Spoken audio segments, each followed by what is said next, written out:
मंत्रालयातील लाच प्रकरणातील झिरवाळांच्या खात्यातील लिपिक राजेंद्र ढेरिंगेच्या नाशिकच्या घरी झडती। एसीबीकडून महत्त्वाचे कागदपत्र जप्त, चौकशीला वेग येण्याची शक्यता।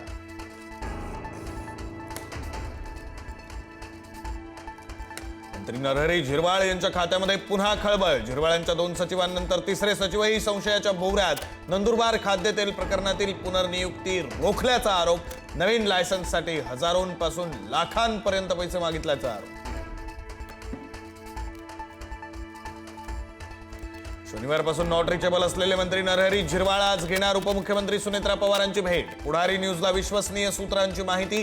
मंत्रालयातील लाच प्रकरणानंतर झिरवाळ अडचणीत।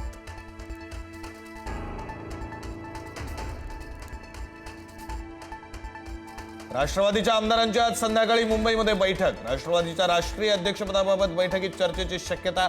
उपमुख्यमंत्री सुनेत्रा पवारांच्या उपस्थितीत देवगिरीवर बैठकीचं आयोजन।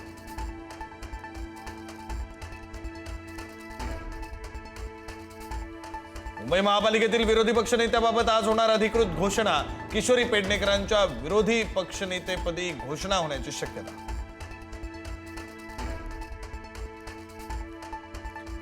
नाशिक महापालिकेच्या स्थायी समिती सदस्यांची आज निवड। ठाकरेंच्या सेनेकडून योगेश गाडेकर, भारती ताजनपुरे यांचं नाव निश्चित, तर शिंदेंच्या शिवसेनेकडून मयुरी पवार यांचं नाव जवळपास निश्चित। भाजपची नावं मात्र गुलदस्त्यात।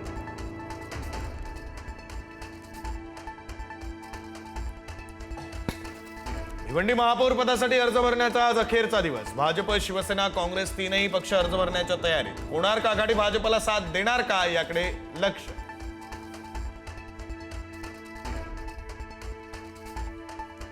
कोकाटेंच्या शासकीय सदनिका प्रकरणी सर्वोच्च न्यायालयामध्ये आज सुनावणी। बनावट कागदपत्रांच्या आधारे शासकीय सदनिका मिळवल्याप्रकरणी कोकाटेंवर आरोप।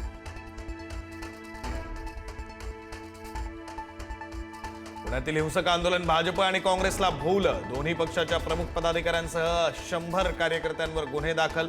पुण्यातील दगडफेकीचा व्हिडिओ पुढारी न्यूजच्या हाती। पंतप्रधान नरेंद्र मोदी आज रात्री मुंबईला येण्याची शक्यता। फ्रान्सचे राष्ट्राध्यक्ष इमॅन्युअल मॅक्रोन येणार मुंबई दौऱ्यावर। मॅक्रोन यांच्या स्वागतासाठी मोदी मुंबईत विमानतळावर हजर राहण्याची शक्यता। शिकूया AI ची क्रांती, चला करूया MSCIT।